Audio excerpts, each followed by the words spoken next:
Olá pessoal, começa agora mais uma videoaula do nosso canal Aprenda a Língua Portuguesa. Em primeiro lugar, inscreva-se no nosso canal para não perder nenhuma das nossas próximas videoaulas.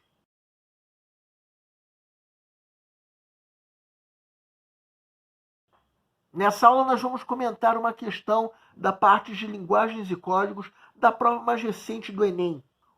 Uma questão em que o candidato deve considerar o nível de dificuldade entre médio e difícil, já que o gabarito só pode ser sacado depois que se faz uma leitura cuidadosa do texto.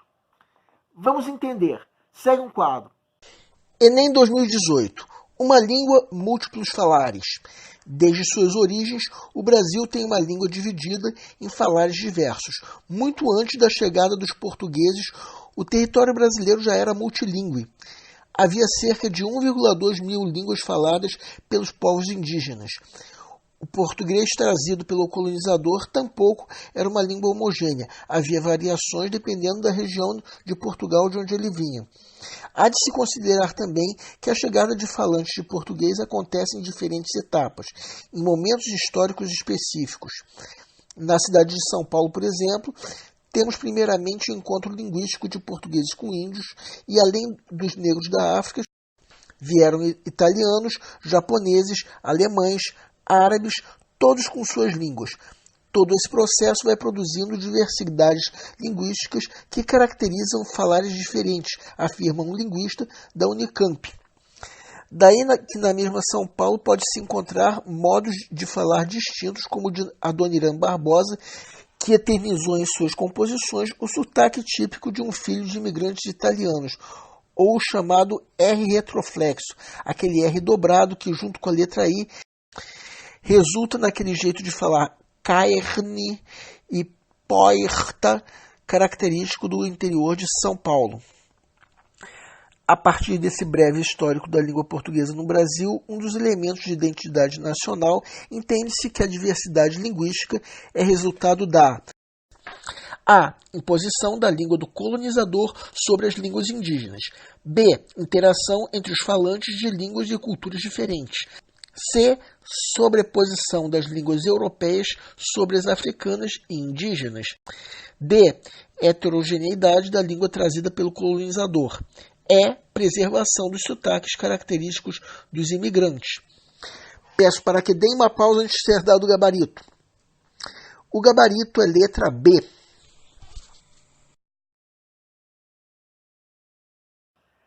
Agora nós vamos entender o porquê do gabarito, bem como vamos entender qual deve ser o procedimento do candidato perante uma questão como essa. Vamos nos basear no método que nós já propomos aqui nesse canal. É claro que você pode conhecer um outro método que para você funcione melhor. Isso fica a seu critério. O método que nós propomos é o seguinte: antes de você começar a responder as questões, você faz uma pré-leitura da prova como um todo, a fim de avaliar quais são as questões fáceis, quais são as questões difíceis e quais são as questões médias. Você pode marcar, por exemplo, um D de difícil, um M de médio e um F de fácil. Depois você começa a fazer a prova respondendo primeiro as questões mais difíceis, depois as médias e finalmente as mais fáceis. E avalia em que ponto você vai fazer a tua prova de redação. Se você fizer assim, você vai estar roendo o osso para depois comer a carne. Então vamos supor, você está na pré-leitura da tua prova. Aí nessa pré-leitura você percebe que não dá para você sacar um gabarito simplesmente fazendo uma leitura rápida desse texto. Porque de fato algumas questões contêm armadilhas para o concursando desatento. O máximo que dá para sacar na pré-leitura é que se trata de um texto sobre a origem da diversidade linguística no Brasil. Então nós consideramos essa questão média ou difícil e continuamos a nossa pré-leitura da prova. Agora vamos supor que chegou o momento de fazermos a questão. Agora a gente faz uma leitura mais cuidadosa do texto. O que esse texto fala sobre a origem da diversidade linguística no Brasil? Primeiramente, o texto fala que os índios que habitavam o território já tinham uma língua muito diversa. Isso também sendo válido para o colonizador vindo de Portugal. Então, primeiro houve o encontro do colonizador português com o indígena. Depois, com os negros vindos da África. Depois, com os japoneses, italianos, alemães, árabes, ou em outras palavras, isso que está na alternativa B. Houve uma interação entre falantes de diferentes línguas e de culturas diferentes, o que deu origem, como o texto mostra, à diversidade linguística no Brasil. A pergunta do enunciado é exatamente essa. Bem, mas o cuidado que o candidato deve ter é com o erro da redução. Um erro que costuma pegar o candidato.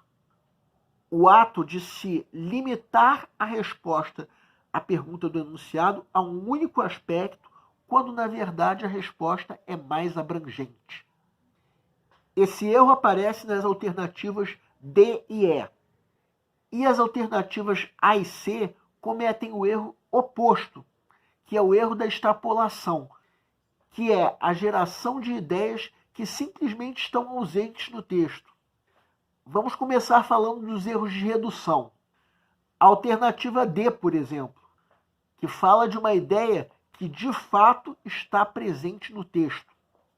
Havia uma heterogeneidade linguística já no português trazido pelos colonizadores. De fato havia. Só que a pergunta do enunciado é: a diversidade linguística no Brasil é resultado de quê? Dizer que é resultado da heterogeneidade linguística do colonizador é reduzir muito a resposta, porque esse foi apenas um dos fatores dessa diversidade linguística, pelo menos de acordo com o texto. De acordo com o texto, essa diversidade é resultado de interações linguísticas entre os colonizadores, os índios, os imigrantes, os escravos. A letra E contém um erro de redução mais fácil de se perceber, porque de fato foram preservados os sotaques característicos dos imigrantes. Só que isso não é suficiente para se responder à pergunta do enunciado. A diversidade linguística no Brasil não é resultado disso. Em geral, o erro da extrapolação é mais fácil de se perceber do que o erro da redução. A alternativa A, por exemplo. Onde é que o texto fala que o colonizador impôs sua língua sobre a língua dos indígenas? Em lugar nenhum. Mas esse erro da extrapolação também não fica claro na pré-leitura da prova. Tampouco o texto fala sobre uma superposição das línguas europeias sobre as línguas africanas e indígenas. Mas também não é uma ideia que é fácil de se perceber como ausente no texto, simplesmente na pré-leitura da prova. É uma extrapolação que também você só saca depois de uma leitura cuidadosa do texto. Vamos à conclusão. Essa é uma questão que nós só sacamos o gabarito depois de uma leitura cuidadosa do texto. Então é melhor considerarmos um nível de dificuldade de médio a difícil. Porque o candidato que considerar um nível fácil de dificuldade pode achar que simplesmente sacou o gabarito, quando na verdade não sacou.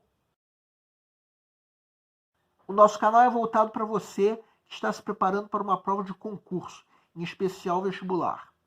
Para todos vocês que fizeram essas provas, nós queremos pedir que nos escrevam para dizer como vocês se saíram na prova, se a prova foi fácil, se a prova foi difícil, quais foram as dificuldades. Conforme for, nós faremos os devidos comentários numa próxima aula.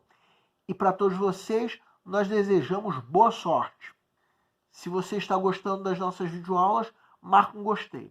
Se não está gostando, marque um não gostei. Em ambos os casos, façam os devidos comentários para que nós possamos saber onde nós estamos errando. O nosso canal busca maneiras divertidas de fazer com você a tua prova de concurso, em especial vestibular.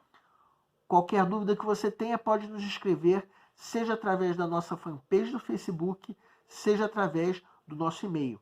Aliás, você pode nos escrever para fazer qualquer comentário, elogio, crítica ou até reclamação sobre as nossas videoaulas. Isso porque a missão do Aprenda a Língua Portuguesa é melhorar cada vez mais. E para isso nós contamos com a tua ajuda. E nós agradecemos a todos vocês que estão assistindo nossas videoaulas. Em especial, nós agradecemos a todos vocês que estão compartilhando nossas videoaulas com outras pessoas. Muito obrigado porque você está ajudando o nosso canal a ser feito. Muito obrigado e aguardem nossa próxima aula.